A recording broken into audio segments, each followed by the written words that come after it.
Hello everyone, welcome to today's episode of Moniemuse. I want to share with you setting up a new CD station, some records I got, some books I'm reading from the library, some CDs I'm playing, what I'm baking. There's a lot, so let me see if I could tie this all into each other.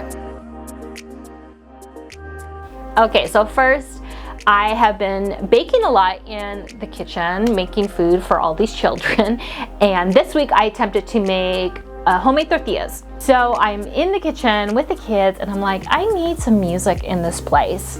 So I went into the garage and my dad had given me a Bowie CD player that he found at the Goodwill a few weeks ago. Brought it out of the garage and I set it up. I'm like, you know what? Like, I need to set this into a proper listening place for me to relax because I'm in the kitchen all the time right now. And so the first CD I pulled out was Paul McCartney's Flaming Pie.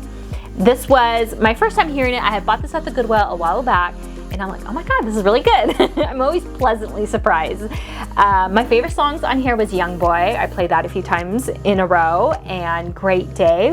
One of you guys commented on Instagram and said, Great Day is the last song that Linda and Paul harmonized together. I'm like, oh my God, this is so sad. But it's also really beautiful, the love story, and I love Paul McCartney and love with Linda. I mean, it was such a magical time, and you know what, those feelings that he felt, like, it comes off in the music, and I think that's what I love so much about his music in this era. Next, I'm like, you know what, I have a John Lennon greatest hit CD in my collection and I haven't heard it. Let me play it. So I start playing this and the song Dream and I'm like, oh my God, this is amazing. My husband's like, where have you been? This is one of his most popular songs. Like, yes, it's a great song. But for me, it was the first time hearing it and it was magical. It really was. I had it on a few days just playing it in the kitchen and it was really just filled the atmosphere. And then I'm making the tortillas and you know, I have the dough in my hand and I start wanting to hear Spanish music, and so I play Linda Ronstadt's album on Spotify because I don't have the CD. And it was just really nice. Like, I felt connected to my grandmother. My grandmother had 12 kids and she lived during the Great Depression, and like, how does she feed all these kids, you know? And I think learning to bake and make things with my hand is saving me money, and then it's also giving me a new skill, and then it's feeding my family. So it's been really nice to kind of like unlock that new thing in my life. I allowed them to help me and to bake, and they were rolling their own tortilla, and then we cooked it and they ate it, and you got to fill up those kids. And so Saturday morning I play Amelie. Now this is one of my favorite movies of all time. It just inspired me to get into film. This is when I was a graphic designer. I'm like, I want to edit movies. You know, I never got a chance to live that piece of my dream. But the drive pushed me to make videos and to create my own art, and that's really what I wanted to do. It's just to express myself, and this movie just expressed the director, and I love the main character, Amelie. She was unique, and I always felt a bit odd from you know, the standard Britney Spears type of girl, and that was in the early 2000s, the Christina Aguilera. And then here comes Amelie. I'm like, this is me. It's just so cute, just what she goes through and how she's looking for love. And yeah, one of my favorite films, but the soundtrack is also really good. And then I'm like, time for some jazz, you know, and I'm looking through my library, like, what do I feel like?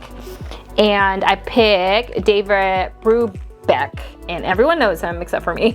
And he has the famous Take 5 song that I've heard on different movies and stuff. But hearing the whole thing was really nice. It really changed the atmosphere. It kind of made the atmosphere a little fancy, you know, like we're in this fancy place. And it was cute seeing the kids dancing to it and moving to it. It was a fun album to play.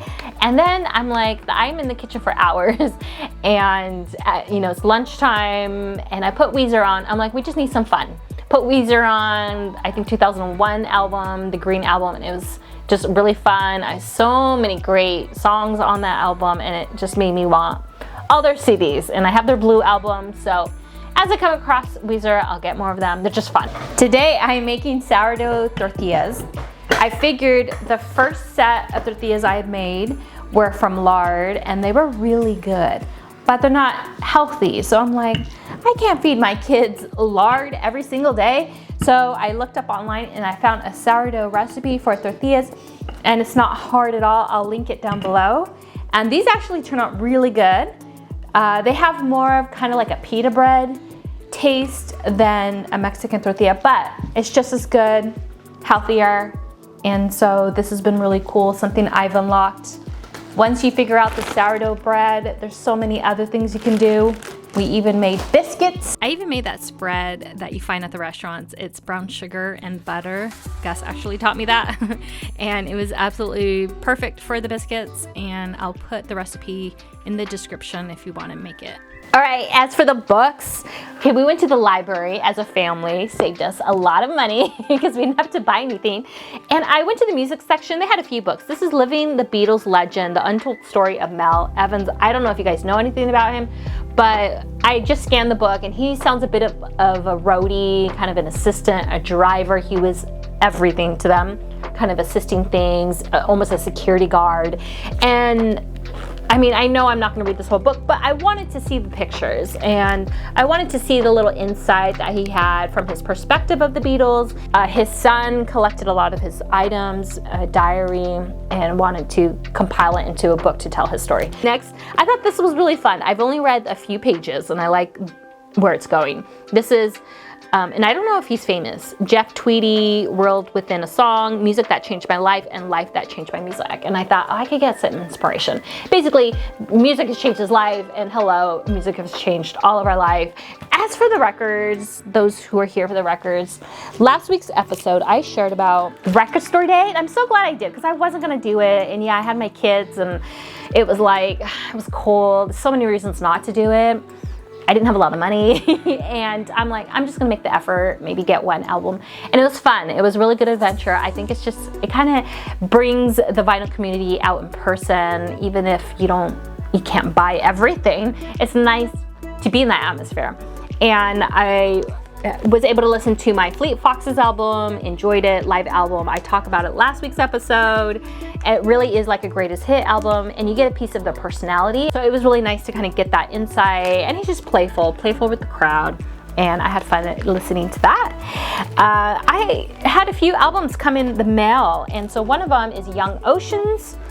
It is, I have it right now on the record player right now. I really like the direction the artist went towards. He's a Christian who lives in Nashville, and occasionally he releases music. He's a songwriter. I don't know if he does any other stuff, but he's purely independent, which, like, I'm looking for artists that are independent. I just find it so interesting what they develop. This is a beautiful album. He does some great acoustic versions on his YouTube channel. It's just kind of brings you a little bit of peace, and I'm listening to it now. I think this is his best creatively. He kind of tries new things. Let's see. Oh, I've been listening to a lot of Vampire Weekend. This came in a few weeks ago, and there's 2 LPs on both sides, so I've only gotten to side 3. Every song is different. I mean, you know what Vampire Weekend sounds like, but he just seems like he tries new things, and it's fun. It's like, oh, it's just fun for my ears. It's like, oh, this is fun. This is different. So Vampire Weekend fans, let me know if you like this album so far. I have fun with it. And like I said, I'm not even done. I have one more side to listen to. The packaging is great. They have so many. They had a poster with it, and clear. I got the clear vinyl, and this was just a great album. All right, next, Goodwill. It is getting more rare to find records at the Goodwill. I think when I went this day, I was really surprised to find Frank Sinatra. The pricing was random. Some were lower than others, some were higher. I looked them up on my phone online, and I was able to kind of get cheaper for better quality. And I'm like, well, nothing is once in a lifetime, so I passed on these. I think if they were cheaper, I would have taken more home with me, but they do add up really quickly. When it came to the CDs, I saw some classic rock, and I'm like, all right, maybe it's time for me to get some classic rock. But there was no CDs in there. As for the other CDs, nothing that stood out that I really wanted in my collection. As you accumulate lots and lots of music, you got to be more and more picky because you're running out of room. It really has to matter. This Elvis one was kind of cool, but I already have it on vinyl. And then Ella, I had one of her albums before, and I got really bored of it, so I passed on all this stuff. Maybe it's good. I don't know. Maybe you guys like it. But $3 to $4 each. I was determined just to pick one. I did come across Linda Ronstadt, and I thought this was a good one to take home. Okay, this is what I came away with. I got the Linda Ronstadt and Nelson Riddle Orchestra. Heard a little preview on YouTube and it sounded really cool. Then I got Genesis CD. I have a few of their albums and I enjoy their stuff. And then I found Lion King. Now, if you ever find this on vinyl, get it, because it's super hard to find. Then I got Serendipity, a little guilty pleasure, one of my favorite movies that most people say it's a dumb movie, but I like it. And Austin Powers. Now, this was not my pick. This is Gus's. And then Fight Club. This is one of mine. Fight Club is a really good movie too. And that's it. All right, guys. I had fun at the Goodwill today. I found Linda Ronstadt at the Goodwill. This was for $4. I heard a little preview on my YouTube. Listening to it, I'm like, okay, this is fine. Tony out there who does a YouTube channel, he talks all about her, even ranks her albums according to his favorite. He's like the ultimate fan. So I'll link that down below if you really want to see all her albums ranked, because she has a lot. I thought this was fun. This has the orchestra. And you know what? It's kind of weird. I got this album, Linda Ronstadt album, and Steve over there showed me a picture, Hollywood, one of those major streets. And then I found it pretty interesting. This album, she is touring the same time Paul McCartney is singing his album, and that is all.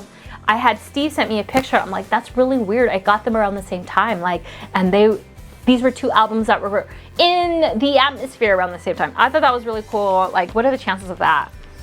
And then I found Marvin Gaye's album. Now, this was $8 at the Goodwill, which is quite a bit, but the condition was great. I looked on eBay to see how much it was going for. Like, let's say I just wanted to buy it. It would be $40. It ranks, you know, according to condition, but $40 was the highest. I'm like, okay, I'll get this. And we heard the first few songs, which was kind of cool. Now, the cover is really deep and profound. I'm like, oh, Marvin, like, what are you telling me? It's good versus evil, or look at, I think they look like they're playing a chess game. You have the serpent with the dove, and oh, I'm like, okay, this is gonna say something. So I can't wait to listen to the whole thing. Okay, and then I ordered, Vinyl Supernova was just selling some of his records. I'm like, okay, give me a deal. And he did. He gave me a really good deal. So he had Sade, and I'm like, I've been wanting this one. This is Diamond Life. I've been wanting this forever. This is from 1985. And I have her greatest hits, which is perfect. That's all you need. But I wanted to dive deeper into Sade. And there's some songs on here that are like, oh, they're okay. But I can listen to it all the way through. I wanted the original pressing because they had a box set released and there was some complaints about it that it doesn't sound as great. And he also had Sade Promise. And I have these on the CD, I think. So I can have it in the kitchen or I can have it in the living room. Me and my husband agree on Sade, so usually we'll listen to this together. We have a few of those groups where we both like them. MGMT is one of them, Sade. I should make a list of bands we both like. Then he included David Bowie's Heroes. First time hearing Heroes, liked it. And I'm like, oh, the cover's a little beat up, but the record's in great condition. I'm like, okay, the cover adds character. Thank you, Vinyl Supernova, for sending those over. Oh, and then he sent like 2 bonuses. You know, he's really good at paying attention to details. I don't know if he knows this, but I was born in 1983. This shows you how old I am. And this is like a compilation of like songs that were hits back then. This is another one, Hot Track. This also has Bryan Adams' Police. This is what I have been listening to and what I'm going to listen to, and my life is full of music. I could talk about records forever, but then there's also other things I'm interested in. So trying to make it all connect. Hope I did a good job. How do you just relax? You know, it's always fun to hear what other people do, what album speaks to you. Share whatever you like in the comment section. I'll see you guys in the next episode. Subscribe, and I'll see you then. Bye.